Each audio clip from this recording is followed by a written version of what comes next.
Ford plus বইটি থেকে পঞ্চম শ্রেণীর জন্য এক কথায় প্রকাশ। মূল বইয়ের আলোকে এই এক কথায় প্রকাশগুলো দেওয়া হলো। ভালো ভাগ্য, ভালো ভাগ্যকে এক কথায় বলে সৌভাগ্য। শেষ প্রান্ত, শেষ প্রান্তকে এক কথায় বলে সীমান্ত। সংখ্যায় সবচেয়ে বেশি এমন, তাকে বলে সংখ্যা গরিষ্ঠ। সমুদ্রের তীরে বালুময় স্থান, তাকে বলে বেলাভূমি। জনবসতি নেই এমন বিস্তীর্ণ স্থান, এক কথায় বলে প্রান্তর। লোকজনের বসতি রয়েছে এমন জায়গা, তাকে বলা হয় জনপদ। নদী ও সাগরের ঢেউ, এক কথায় বলে উর্মি। সোনালী রঙের বুনো লতা, এক কথায় বলা হয় স্বর্ণলতা।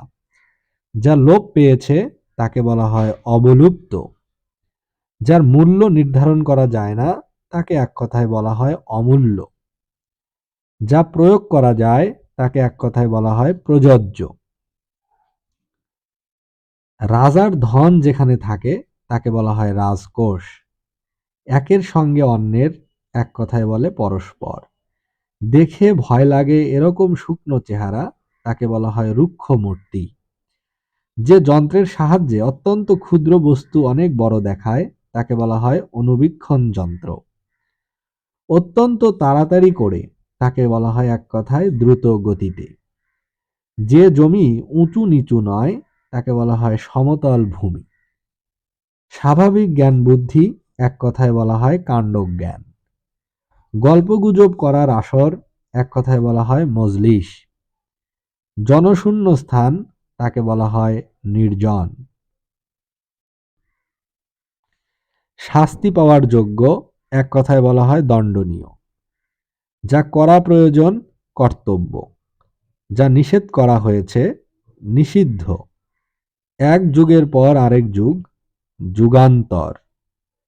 এক দেশ থেকে আরেক দেশ দেশান্তর। কোনো কিছু সাদরে গ্রহণ বরণ। মৃত্যুর মতো কঠিন যন্ত্রণা তাকে বলা হয় মরণ যন্ত্রণা। অত্যধিক সাহসী, এক কথায় বলে দুঃসাহসী। নিজে অনেক বড় কেউ এরকম মনে করা অহংকার। খারাপ মেজাজ, খারাপ মেজাজকে এক কথায় বলা হয় তিরিক্ষি। বিন্দুর মতো ছোট তাকে বলা হয় বিন্দু সদৃশ। শক্তি আছে যার তাকে বলে শক্তিধর। বিনীত বা ভদ্র নয় যে তাকে বলা হয় দুর্বিনীত। বসবাসের জায়গা, এক কথায় বলা হয় আস্তানা। কোনো কিছু বা প্রাকৃতিক ঘটনা খেয়াল করে দেখা, এক কথায় বলা হয় পর্যবেক্ষণ। অত্যন্ত কষ্ট করে যা করতে হয় বা বুঝতে হয় তাকে বলা হয় দুরূহ। বহুর মধ্যে এক, এক কথায় বলে অন্যতম। তিনটি বিষয়ে একসঙ্গে ডিগ্রি অর্জন করা তাকে বলা হয় ট্রাইবস। যার শেষ নেই তাকে বলা হয় অনন্ত। যার সীমা নেই তাকে বলা হয় অসীম। যে দয়া কামনা করে তাকে বলা হয় করুণাকামী। অন্যের অনিষ্ট কামনা, এক কথায় বলা হয় অভিশাপ। শত্রু দিয়ে বেষ্টিত, এক কথায় বলা হয় অবরুদ্ধ। নিজের জীবন উৎসর্গ করেছে যে তাকে বলা হয় আত্মদানকারী। কোনো রকম বিচার বিবেচনা ছাড়া, এক কথায় বলা হয় নির্বিচার। যা হবেই তাকে বলা হয় অবধারিত। বরণ করার যোগ্য বরেণ্য। মেধা আছে এমন যেজন মেধাবী। প্রতি মুহূর্ত অপেক্ষা করা, এক কথায় বলা হয় উদগ্রীব। একসঙ্গে শব্দ করা বা কথা বলা, এক কথায় বলা হয় সমস্বরে। পাখির ডাকাডাকির আওয়াজ, এক কথায় বলে কিচিরমিচির। রক্ত দিয়ে লাল করা হয়েছে এমন, এক কথায় বলে রক্তরঞ্জিত। যেখানে যুদ্ধ হয় তাকে বলা হয় রণক্ষেত্র। শুয়ে আছে এমন, তাকে বলা হয় শায়িত। চোখে দেখতে পায় না এমন, অন্ধ। মনের ইচ্ছা শখ। রেখা দিয়ে আঁকা ছবি নকশা। ঘাড়ের ওপর থেকে মাথা গর্দান। হুঙ্কার দিয়ে ওঠা গর্জে ওঠা। অহংকার নেই যার নিরহংকার। বিচার বিবেচনা ছাড়া যা তাকে বলা হয় নির্বিচার।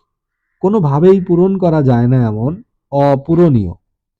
শরীরের কাটা বা আঘাত পাওয়া স্থান তাকে বলা হয় ক্ষত। কাপড়ের লম্বা টুকরাকে বলা হয় পাট। যে ওষুধ চেপে চেপে শরীরে লাগাতে হয় তাকে বলে মালিশ। ভাবাবিষ্ট বা আচ্ছন্ন হয়ে পড়া এক কথায় বলা হয় অভিভূত। যারা ইতিহাস লেখেন বা ভালো জানেন তাদেরকে এক কথায় বলা হয় ঐতিহাসিক। হিমালয় পর্বতের সর্বোচ্চ চূড়া এক কথায় বলা হয় এভারেস্ট। যাকে লঙ্ঘন বা অতিক্রম করা কঠিন এক কথায় বলা হয় দুর্লঙ্ঘনীয়।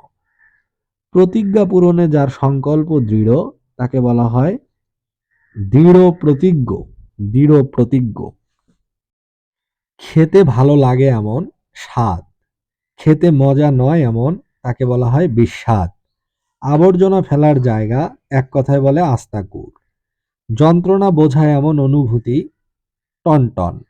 মমতা আছে যে নারীর তাকে বলা হয় মায়াবতী। হাতের পরার গহনা তাকে বলা হয় কাঁকন। যেখানে রাজার হাতি রাখা হয় তাকে বলা হয় হাতিশাল। নেপালের অধিবাসী এক কথায় বলা হয় শেরপা। সামনের দিকে থাকেন যারা তাকে বলা হয় অগ্রবর্তী। যে অভিযান করে তাকে বলা হয় অভিযাত্রী। বিশেষ গুরুত্বপূর্ণ মুহূর্ত তাকে বলা হয় মাহেন্দ্রক্ষণ। অনেক লোককে বিনা অপরাধে মেরে ফেলা বলা হয় গণহত্যা। যিনি স্বাধীনতা ও মুক্তির জন্য যুদ্ধ করেন তাকে এক কথায় বলা হয় মুক্তিযোদ্ধা। সৈনিক বা যোদ্ধাদের অস্থায়ী ঘাঁটি এক কথায় বলা হয় ক্যাম্প।